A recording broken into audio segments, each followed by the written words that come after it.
A prominent B2B trading company, once renowned for its solid reputation and exceptional returns, found itself setting record lows. The downward spiral began about 7 months ago when Jake, a 29-year-old manager, was promoted to the position of general manager. In the initial months of his leadership, Jake struggled to demonstrate the necessary skills and expertise required for the role. Despite this, he was quite confident in his appearance and authority. He selected the highly competent Chloe from the procurement department to serve as his secretary. Unlike Jake, Chloe had the required education and understood what was expected of her in the position. Chloe had always aspired to build a career rather than relying on her husband for financial support. She believed that she could achieve success independently, and the means to that end were of secondary importance. By this time, office morale had plummeted, with staff members harboring distrust towards the new management. Jake's inability to issue paychecks on time and his cancellation of bonuses alienated him from his colleagues. Lacking a business mindset, Jake reveled in his position, focusing more on spending the company's capital than on growing it. This approach led the company towards a downfall. A longtime employee who had worked at the company for 7 years warned Jake that new contracts were not generating profits and that collaboration with certain companies was depleting the company's resources. In response, the employee was falsely accused of misconduct and dismissed. This event served as a cautionary tale for the remaining staff, illustrating that their new boss did not appreciate unsolicited advice. Consequently, the staff silently endured Jake's thoughtless strategies as he remained fixated on his own image and the title on his office door. The company continued to face one problem after another due to Jake's inexperience. It became necessary to implement layoffs and close several branches as there was no money to sustain them. Jake had secured his position through strategic planning. He married Pam, the only daughter of the company's former owner, Mr. Curtis Simpson. Sadly, Mr. Simpson succumbed to cancer 7 months ago, leaving his family devastated. Fortunately, he had witnessed Pam's marriage to Jake, assuring him that she would not be alone. Mr. Simpson had been concerned that Pam might struggle to manage the company by herself. As the legal heir to all of Mr. Simpson's assets, Pam would have been overwhelmed with responsibility. Mr. Simpson had worked diligently to establish his business, building it from the ground up through hard work and focus. He began his career as an engineer in a factory and ventured into trade during tough economic times when salaries were often delayed. As a result of his dedication, he married late in life, and Pam was born when the Simpsons were over 40 years old. Mrs. Simpson had always been in delicate health, which made it difficult for the couple to conceive a child. The family was disheartened by this, as they longed for a son or daughter. Despite doctors' warnings about potential dangers, Daisy was determined to become a mother. However, complications arose during labor that could not be avoided. Curtis lost his wife that day, but she left behind their long-awaited baby, Pam. The responsibility of caring for the infant, grappling with the loss of his wife, and managing the company all fell upon Curtis's shoulders. Little Pam spent most of her time with her nanny, Mrs. Tony, who became a lifesaver for Curtis and a mother figure to Pam. Mrs. Tony adored Pam, witnessing her first steps and hearing her first words. She taught Pam letters and numbers and accompanied her on her first day of school. Unable to remarry due to his deep love for Daisy, Mr. Simpson took pride and found happiness in Pam, who excelled in school, bringing home good grades and numerous certificates. After high school, Pam earned her degree in England. She dreamed of becoming an actress and eagerly anticipated attending art school. However, Mr. Simpson insisted that she study business, dismissing her aspirations as frivolous. Upon Pam's return home with her degree, Mr. Simpson was already terminally ill. Wanting her to focus on building her own life, he hoped she would find a partner and settle down before his time came. But Pam chose to remain close to her father in their hometown. "Honey, I want you to find someone soon," he told Pam. "You have everything you need for a career. I'm more worried about your personal life. I just want to be sure that you're loved and there's someone who can take good care of you. Don't listen to those businesswomen who claim they don't need anyone," Mr. Simpson advised his daughter. "Why rush, Dad? I'm not even 25 yet." Pam smiled. "Everything has its time, Dad. Please don't worry. I will survive," she added. Pam never struggled to attract attention from potential suitors. She was well-groomed, attractive, and able to converse on any topic. Shortly after graduation, she hosted a reunion at her home for her friends. Many things had changed while Pam was away, and there were numerous unfamiliar faces. That's when she met Jake. He appeared to be a cool guy, not pushy, but skilled at maintaining Pam's interest in him. "Can I count on another meeting sometime, outside of this fancy house?" Jake asked, offering her a drink. "Where would you be willing to take me?" Pam inquired playfully.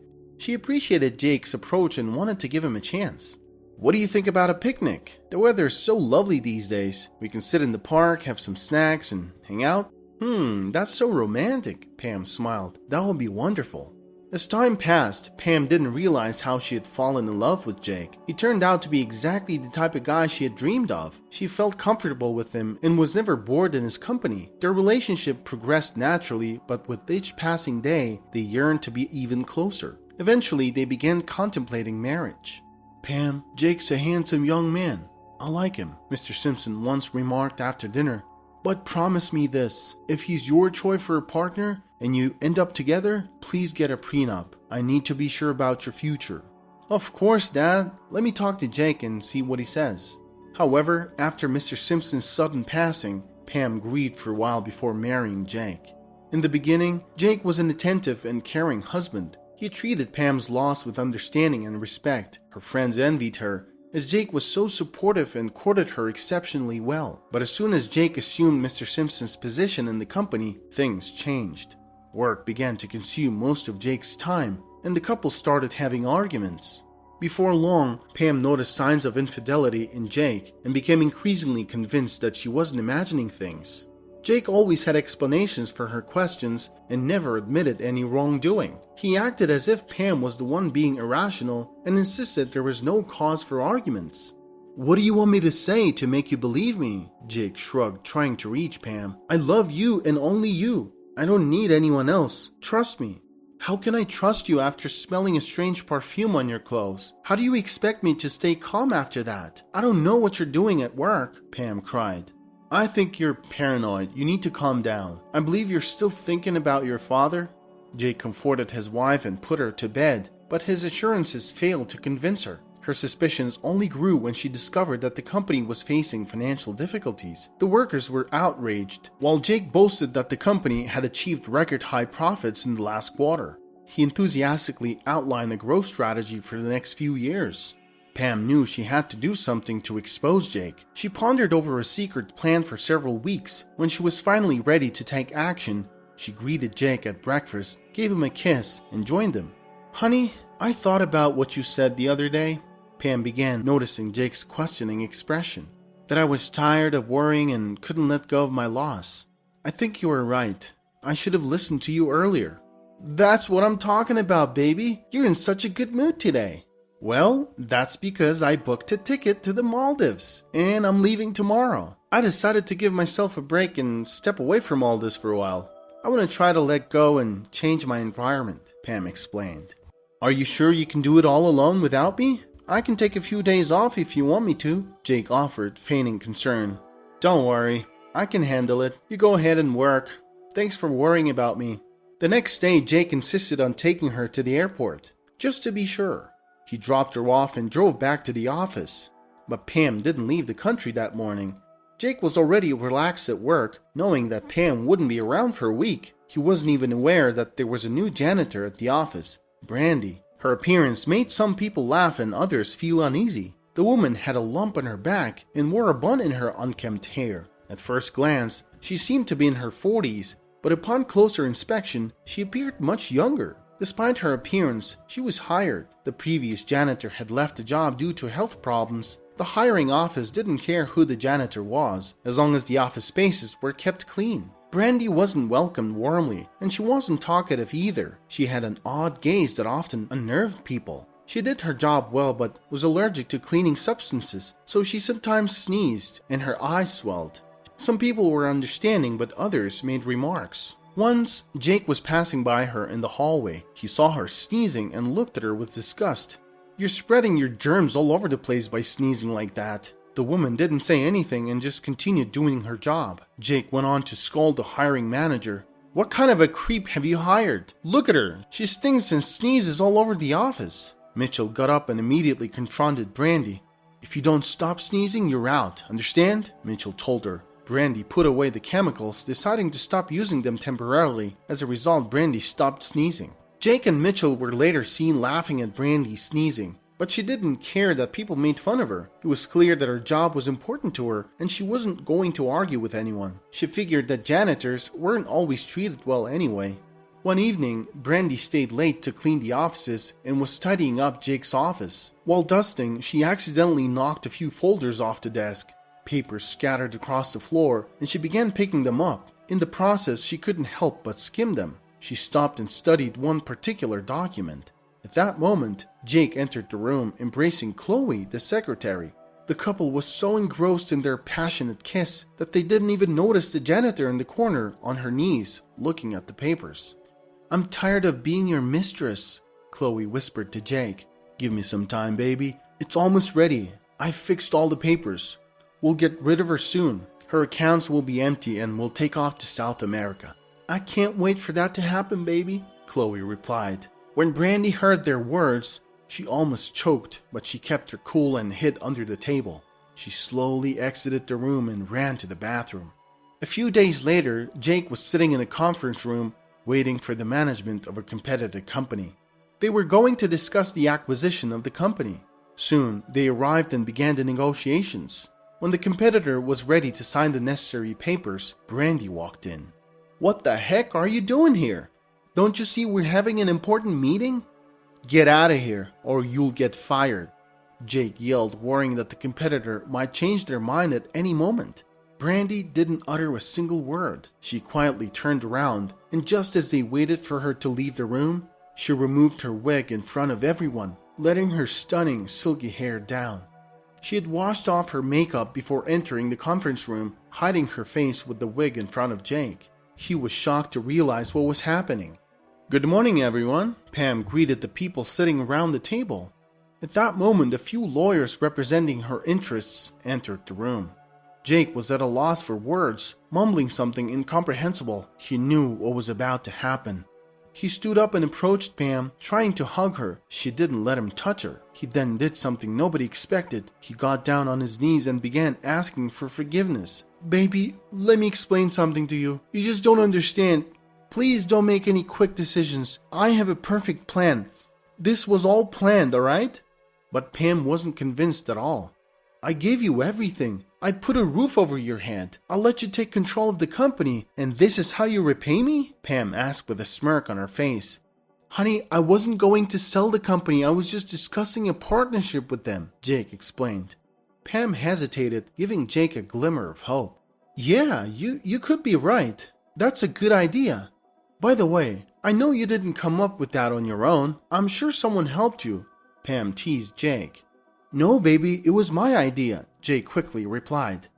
It really seemed like it was Chloe's style though." Pam smiled at Jake, who at that moment realized she knew everything.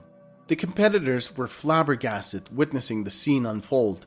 After involving lawyers and the police, the company was restored. Jake was charged with embezzlement of company resources and withholding staff salaries. Jake and Chloe were embarrassed and broken. Chloe would now have a hard time finding employment as it was discovered that she was Jake's partner in crime.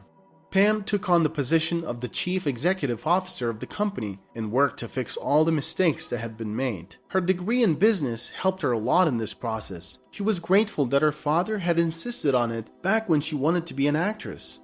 A year later, Pam was a confident executive. During negotiations, she met Michael, who would later become her husband. Michael owned a partner company, and when he saw the intelligent and beautiful woman, he didn't waste any time. He asked Pam out and discovered that she was attracted to him as well. They were happy and confident in each other's trust.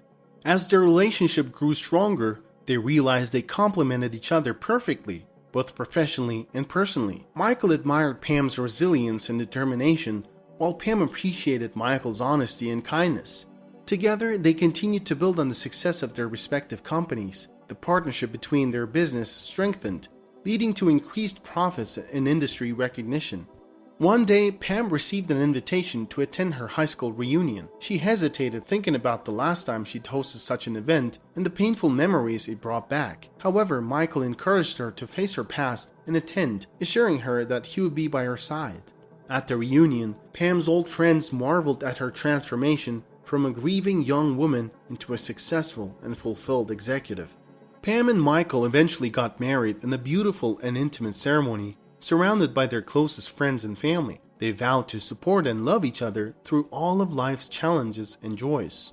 Years later, Pam and Michael had 2 children who inherited their parents' drive and compassion. They raised their family with love, understanding, and a strong sense of community, nurturing the values that had brought them together. Pam often thought about her father and how proud he would have been of her achievements. She knew that in her own way, she had honored his memory by overcoming adversity and building a life filled with love, success, and happiness. And so, Pam's story came full circle. From the depth of loss and despair, she had risen to find love, purpose, and fulfillment.